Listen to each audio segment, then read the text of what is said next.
मधुबन के बाबा, मधुबन के बाबा मुरली वाले, आपका क्या कहना, आपका क्या कहना। मधुबन के बाबा मुरली वाले, आपका क्या कहना, आपका क्या कहना। शांति। आज का मुरली 16/3/2024 प्रातः मुरली। ओम शांति। बाप दादा मधुबन। मीठे बच्चे, ज्ञान की डिपार्टमेंट अलग है, योग की अलग है। योग से आत्मा सतोप्रधान बनती है। योग के लिए एकांत की ज़रूरत है। प्रश्न, स्थायी याद में रहने का आधार क्या है? उत्तर, तुम्हारे पास जो कुछ भी है उसे भूल जाओ। शरीर भी याद न रहे, सब ईश्वरीय सेवा में लगा दो। यही है मेहनत। इस कुर्बानी से याद स्थायी रह सकती है। तुम बच्चे प्यार से बाप को याद करेंगे तो याद से याद मिलेगी। बाबा भी करंट देंगे। करंट से ही आयु बढ़ती है, आत्मा एवर हेल्दी बन सकती है। ओम शांति। अब योग और ज्ञान दो चीज़ें हैं। बाप के पास यह बहुत बड़ा खजाना है जो बच्चों को देते हैं। बाप को जो बहुत याद करते हैं उनको करंट जास्ती मिलती है, क्योंकि याद से याद मिलती है। यह कायदा है, क्योंकि मुख्य है याद। ऐसे नहीं कि ज्ञान बहुत है, इसका मतलब याद करते हैं नहीं। ज्ञान की डिपार्टमेंट अलग है। योग की बहुत बड़ी सब्जेक्ट है, ज्ञान की उससे कम। योग से आत्मा सतोप्रधान बन जाती है, क्योंकि बहुत याद करते हैं। याद के बिगैर सतोप्रधान बनना असंभव है। बच्चे ही सारा दिन बाप को याद नहीं करते तो बाप भी याद नहीं करेंगे। बच्चे अच्छे रीति याद करते हैं तो बाप की भी याद से याद मिलती है। बाप को खींचते हैं। यह भी बना बनाया खेल है, जिसको अच्छी रीति समझना है। याद के लिए बहुत एकांत भी चाहिए। पिछाड़ी में आने वाले जो ऊंच पद पाते हैं उसका आधार भी याद है। उन्हें याद बहुत रहती है, याद से याद मिलती है। जब बच्चे बहुत याद करते हैं तो बाप भी बहुत याद करते हैं। वह कशिश करते हैं, कहते हैं ना बाबा रहम करो, कृपा करो, इसमें भी चाहिए याद। अच्छी तरह याद करेंगे तो ऑटोमेटिकली वह कशिश होगी, करंट मिलेगी। आत्मा को अंदर आता है कि मैं बाबा को याद करती हूँ, तो वह याद एकदम भरपूर कर देती है। ज्ञान है धन। याद से फिर याद मिलती है, जिससे हेल्दी बन जाते हैं, पवित्र बन जाते हैं। इतनी ताकत है जो सारे विश्व को पवित्र बना देते हैं। इसलिए बुलाते हैं, बाबा आकर पतितों को पावन बनाओ। मनुष्य तो कुछ नहीं जानते, ऐसे ही रड़ियाँ मारते और समय वेस्ट करते रहते हैं। बाप को जानते नहीं, नवदा भक्ति भल करते हैं। शिव के मंदिर में जाकर काशी कलवट खाते हैं, मिलता कुछ भी नहीं। फिर भी विकर्म बनने शुरू हो जाते हैं। माया झट फंसा देती है, प्राप्ति कुछ भी नहीं। अब तुम जानते हो पतित पावन बाप है, उन पर कुर्बान जाना चाहिए। वह समझते हैं शिव शंकर एक है, यह भी अज्ञान है। यहाँ बाबा बार बार कहते हैं मनमना भव, मुझे याद करो तो तुम पवित्र बन जाएंगे। तुम काल पर जीत पाते हो। इसमें तुम जितनी कोशिश करेंगे तो माया भी विघ्न डालेगी, क्योंकि माया समझती है यह बाप को याद करेंगे तो मुझे छोड़ देंगे। क्योंकि जब तुम मेरे बनते हो तो सब कुछ छोड़ना पड़े। मित्र संबंधी धन आदि कुछ भी याद न आए। एक कथा है, लाठी भी छोड़ो, सब चीज़ें छुड़ाते हैं, परंतु ये कभी नहीं कहते कि शरीर को भी याद नहीं करो।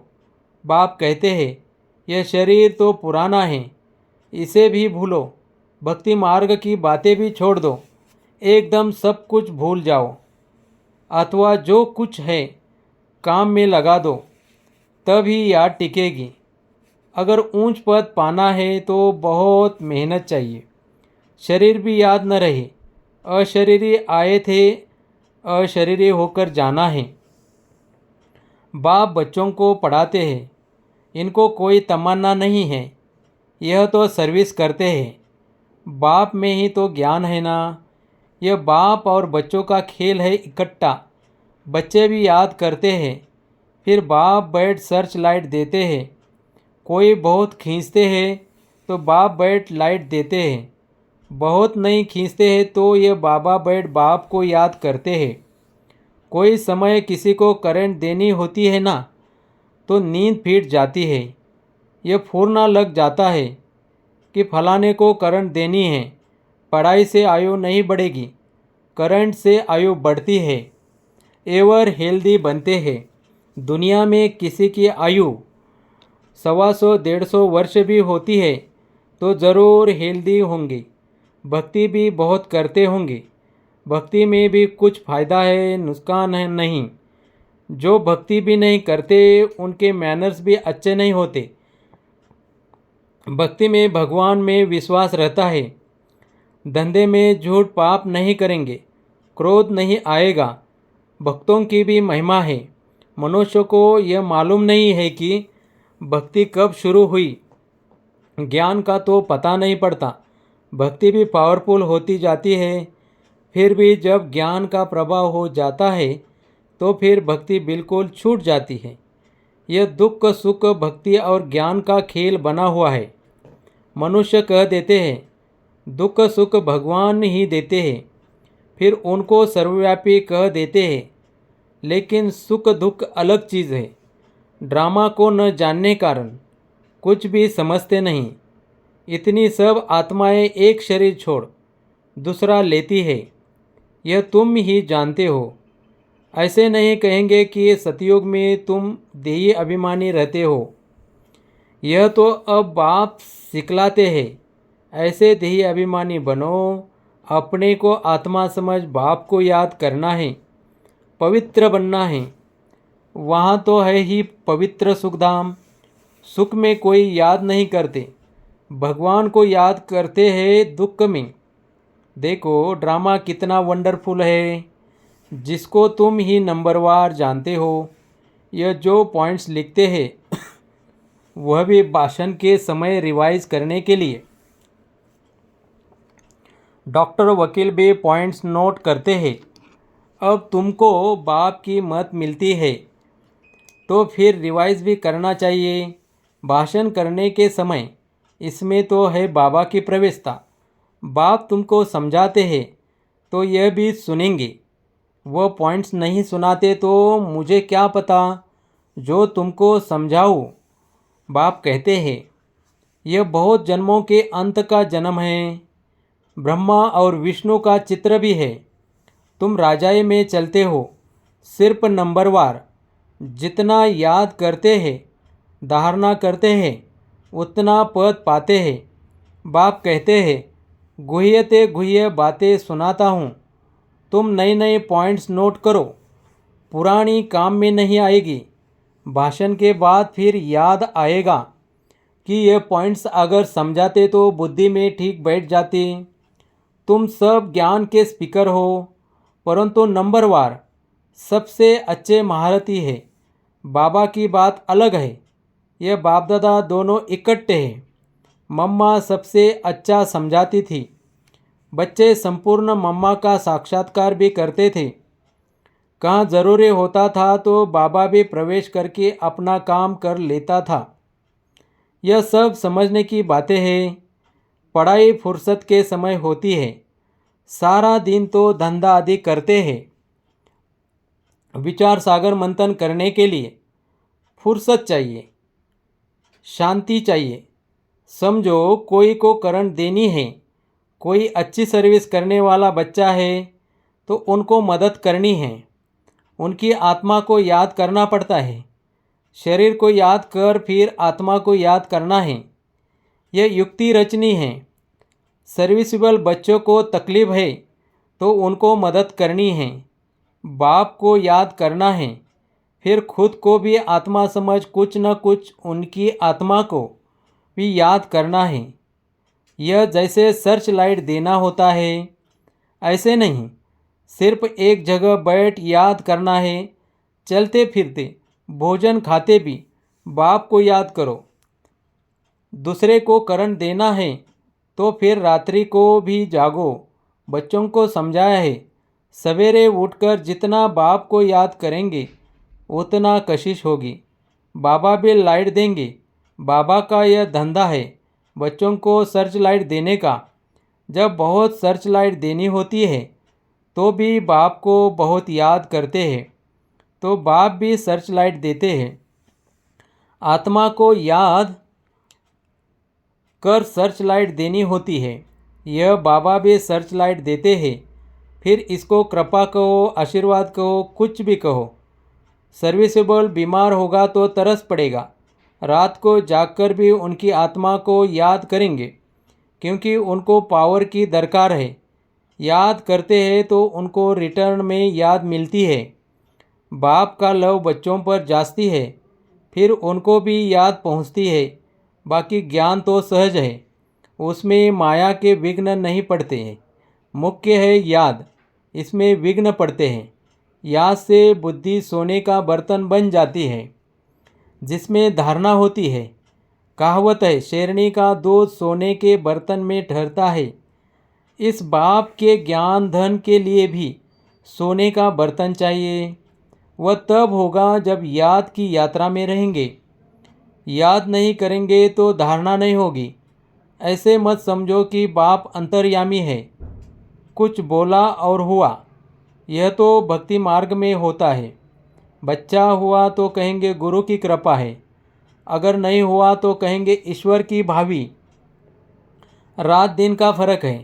तुम बच्चों को ड्रामा का राज तो बाप ने अच्छी रीति समझाया है। तुम भी पहले नहीं जानते थे। यह है तुम्हारा मर्जीवा जन्म। अभी तुम जानते हो हम देवता बन रहे हैं।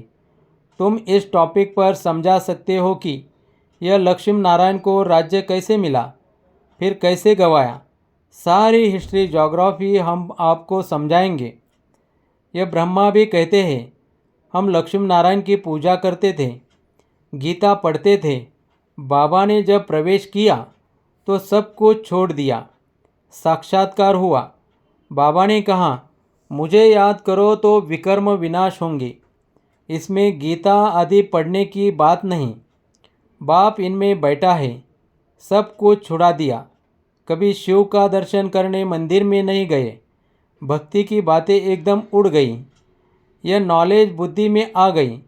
रचता और रचना के आदि मध्य अंत की बाप को जानने से तुम सब कुछ जान जाते हो। तुम वंडरफुल टॉपिक्स लिखो जो मनुष्य वंडर खाए, भागे सुनने के लिए। मंदिर में जाकर कोई से भी पूछो, जब यह लक्ष्मी नारायण विश्व के मालिक थे तो और कोई धर्म नहीं था, भारत ही था। फिर तुम सतयुग को लाखों वर्ष कैसे कह देते हो, जबकि कहते हैं क्राइस्ट से 3000 वर्ष पहले पैराडाइज था। फिर लाखों वर्ष कैसे हुए? लाखों वर्ष में तो ढेरों के ढेर मच्छरों सदृश हो जाए। थोड़ी भी बात सुनाओ तो वंडर खाएंगे। परंतु जो इस कुल के होंगे उनकी बुद्धि में यह ज्ञान बैठेगा। नहीं तो कहेंगे ब्रह्मा कुमारियों का वंडरफुल ज्ञान है, इसमें समझने की बुद्धि चाहिए। मुख्य बात है याद की। स्त्री पुरुष एक दो को याद करते हैं, यह आत्मा याद करती है परमात्मा को।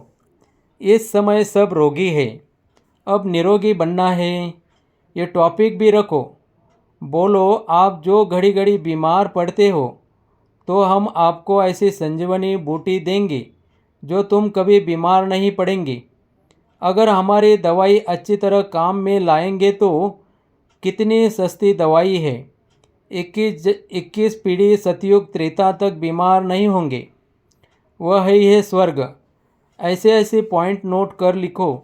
तुम सब सर्जनों से भी बड़ा अविनाशी सर्जन तुम्हें ऐसी दवाई देंगे जो तुम भविष्य 21 जन्म के लिए कभी बीमार नहीं पड़ेंगे। अभी है संगम। ऐसी बातें सुनकर मनुष्य खुश होंगे। भगवान भी कहते हैं मैं अविनाशी सर्जन हूँ।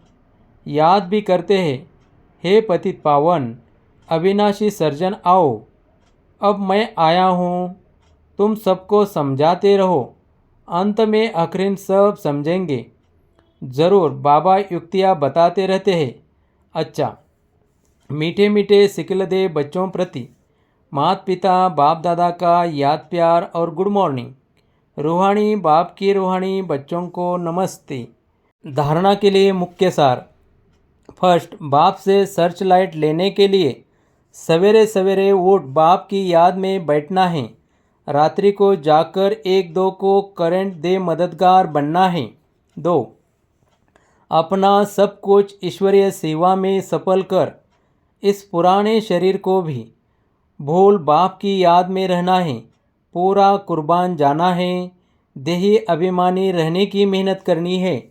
वरदान, स्वदर्शन चक्र द्वारा माया के सब चक्रों को समाप्त करने वाले मायाजीत भव। अपने आप को जानना अर्थात स्व का दर्शन होना और चक्र का ज्ञान जानना अर्थात स्वदर्शन चक्रधारी बनना। जब स्वदर्शन चक्रधारी बनते हो तो अनेक माया के चक्र स्वतः समाप्त हो जाते हैं। देहभान का चक्र, संबंध का चक्र, समस्याओं का माया के अनेक चक्र है। 63 जन्मों इन्हीं अनेक चक्रों में फंसते रहे। अब स्वदर्शन चक्रधारी बनने से मायाजित बन गए। स्वदर्शन चक्रधारी बनना अर्थात ज्ञान योग के पंखों से उड़ती कला में जाना। स्लोगन, विदेही स्थिति में रहो तो परिस्थितियाँ सहज पार हो जाएगी। ओम शांति।